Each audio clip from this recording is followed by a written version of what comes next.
হয় hello' everyone daily news চেনেললৈ মই আপোনালোকক স্বাগতম জনাইছোঁ। প্ৰথমতে আমি চাওঁ কৰোণা ভাইৰাছৰ আপডেট। ভাৰতত কৰোণা ভাইৰাছৰ ৰোগীৰ সংখ্যা হৈছে 16,116 জন, মৃত্যুৰ সংখ্যা হৈছে 519 জন, আৰোগ্যৰ সংখ্যা হৈছে 2,302 জন আৰু এতিয়া বৰ্তমান এক্টিভ হৈ আছে 13,295 জন।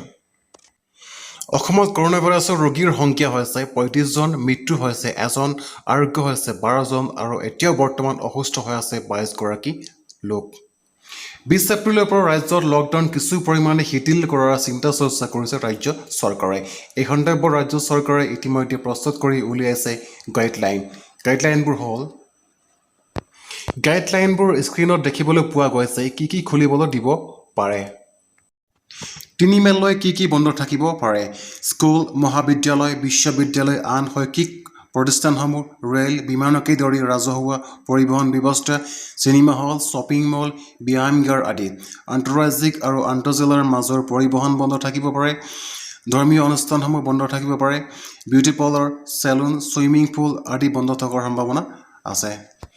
কেন্দ্ৰীয় গৃহ মন্ত্ৰণালয়ৰ তৰফৰ পৰা বিশেষ নিৰ্দেশনা জাৰি কৰা হৈছে যে ই-কমাৰ্চ কোম্পানী অৰ্থাৎ ফ্লিপকাৰ্ট, এমাজনে লকডাউন শেষ নোহোৱা পৰ্যন্ত 3 মে'লৈকে কোনো ধৰণৰ নন এচেণ্টিয়েল সামগ্ৰী দেশত বিক্ৰী কৰিব নোৱাৰিব, যেনে mobile phone, TV, clothes, refrigerator, fridge ইত্যাদি।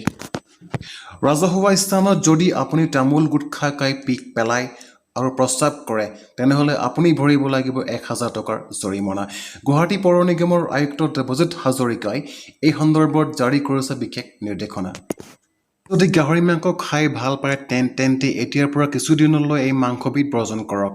অসমৰ সকলো জিলাতে এতিয়ালৈকে ধৰা পৰা নাই যদিও শিৱসাগৰত গাহৰিৰ দেহত ধৰা পৰিছে ক্লাছিকেল ছোৱাইন ফিভাৰ। গুৱাহাটীৰ আঞ্চলিক গৱেষণাগাৰৰ এই তথ্য নিশ্চিত কৰিছে। শিৱসাগৰ জিলাৰ পশুধন বিভাগৰ তথ্যমতে জিলাখনৰ প্ৰায় 20খন গাঁৱত 2,740টা গাহৰিৰ দেহত ধৰা পৰিছে এইবিধ ৰোগ। এতিয়ালৈকে মৃত্যু হৈছে 734টা গাহৰিৰ। শিৱসাগৰ জিলাৰ পশুধন বিষয়া অক্ষয়ৱৰ্ত কেশৰীয়ে বৰ্তমান সময়ত কিছুদিনলৈ পৰাপক্ষত গাহৰি মাংস নাখাব। আজিৰ খবৰকেইটা চাই কেনে পালে লাইক, শ্বেয়াৰ আৰু কমেণ্ট কৰিব আৰু চেনেলটো ছাবস্ক্ৰাইব কৰিব আৰু বেল আইকনটো প্ৰেছ কৰিব নাপাহৰিব যাতে মই যিবোৰ নতুন ভিডিঅ' বনাওঁ ন'টিফিকেশ্যন পায়। ধন্যবাদ। জয় অসম।